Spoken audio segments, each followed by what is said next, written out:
we often describe ourselves as the, in terms of the scale of our business, as the biggest little plant and the smallest large plant in terms of scale and industry. And in this role over 7 years, my sort of, I guess, predisposition to analyse data and gain insights and desire to be kind of at the pointy end of those things, sort of meant that I often agonised over whether the business needed an ERP or, some sort of, or was there a system we were using at the moment that needed to be scaled out and made bigger? So should we get our finance system to do some of the functions that we're using?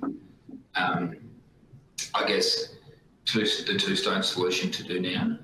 And it really was something in my role as CEO that I found difficult to solve, because this question mark was always there around, like, we're not big enough to justify a full ERP system.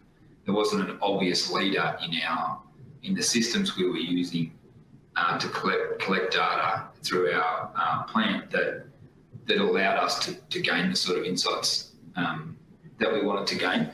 And what's been a little bit remarkable, and this doesn't mean you can start charging me more, Adam, but is how sort of cost effective this solution has been. So we've been able to, and we kind of, we got to a point where we just got to jump in and have a go at this. And I'm really glad we did, because what it has done is genuinely capture information from all of our systems.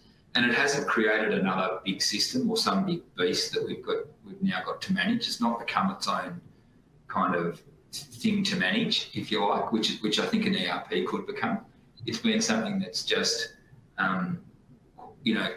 quite quietly and efficiently doing what it's designed to do and pulling data sort of together for us. And I think that's kind of something that would have been really obvious when I cast my mind back to sort of the why.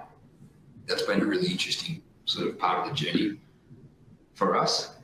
I think obviously there's the stuff you talk to, like absenteeism, that we've clearly gained benefit out of.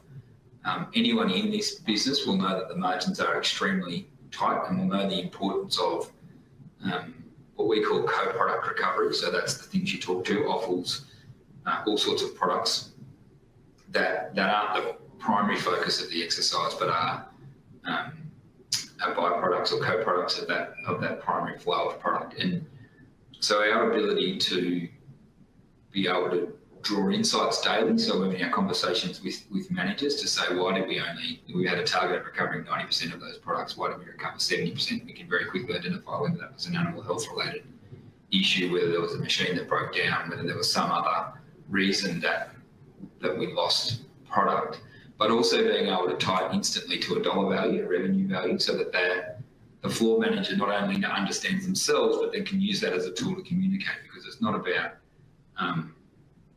we're not a business that sort of goes crooked people for getting things wrong. We're more of a business that says, right, this is what happened, this was the impact of it. Now, powered with that information and understanding how important it is, let's do our best not to let it happen again. And so those kinds of tools and insights and that conversation is much, if you have that conversation a week later, we've forgotten why the machine broke down.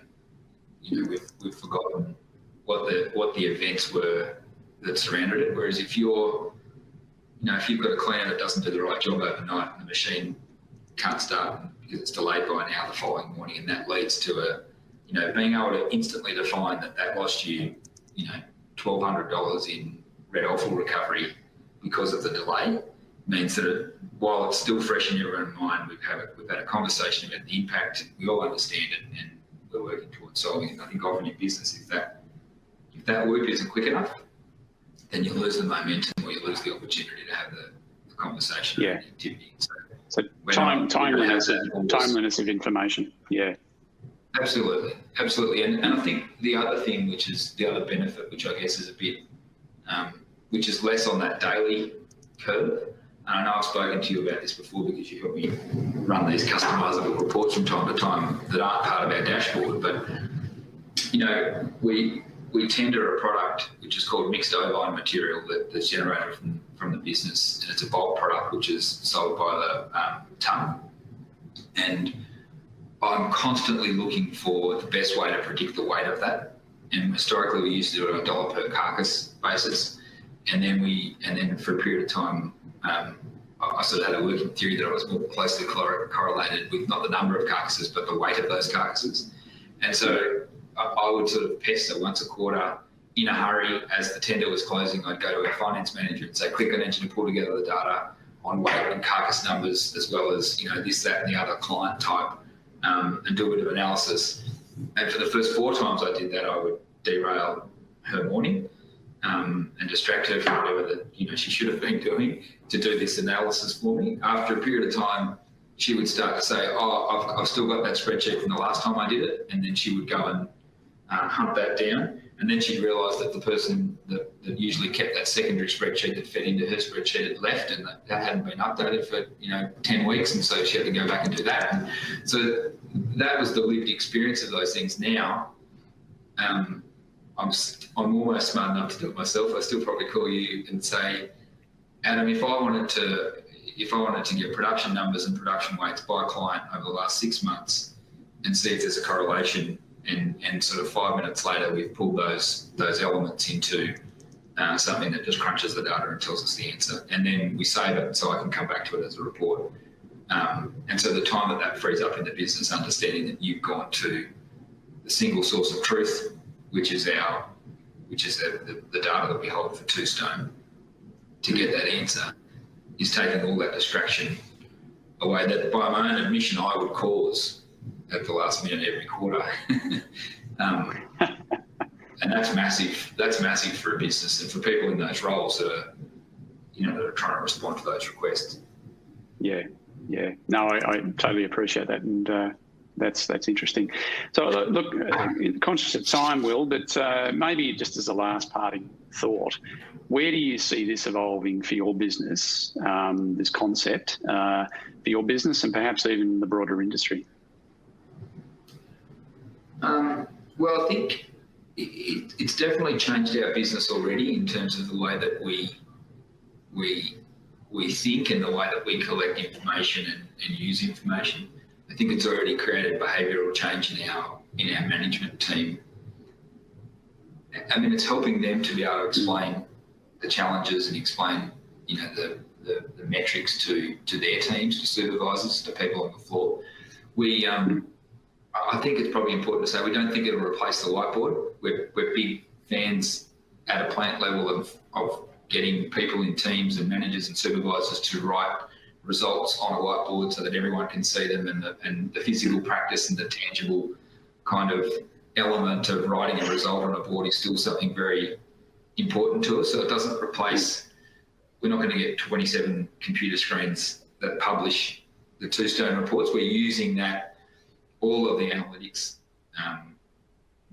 that platform brings to us, to be able to have the results at hand so that we can write them up without having to spend 30 minutes beforehand. But I think that ability to do those things quickly is driving that behavioural change already. I think for industry, like we know, and there's always a part of you when you get onto something really good like this that says maybe you shouldn't share it. We sort of can't help ourselves a bit from an industry point of view. We've always been people that have embraced sort of innovation and change and tried to do things, you know, well and differently. And I think for industry as a whole, the ability to be able to track those elements that we talked around co-products or yield, or without having to upend the entire system, is really important, because one of the challenges for industry when it looks at new technology is how deployable it is, or how easily it will be to, I guess, commercialise. So you might have a new robot and you get to the end of that journey and realise that the top 5 processors in Australia have the volume and the balance sheet to deploy that, and everybody else doesn't benefit from the efficiencies that come from that machine. Whereas this is something that pretty much at whatever scale of business you have can draw very complex or really simple and insightful results for you to look at every day. So I think the nature of it as being, it doesn't require you to, you know, carry out any fundamental change in your business. It's just something that can gather information, give you meaningful outsides. And for industry, I think that means that we can remain competitive on the global scale because we're able, we've got good data and good insights to be able to actually execute on. And I think really for all businesses that are looking for that solution without having to upend their whole system or switch to an ERP or change their finance or their production system, which most people are comfortable with, I just think it's a really simple solution for that kind of challenge, I guess I'd say. Yeah. Fantastic.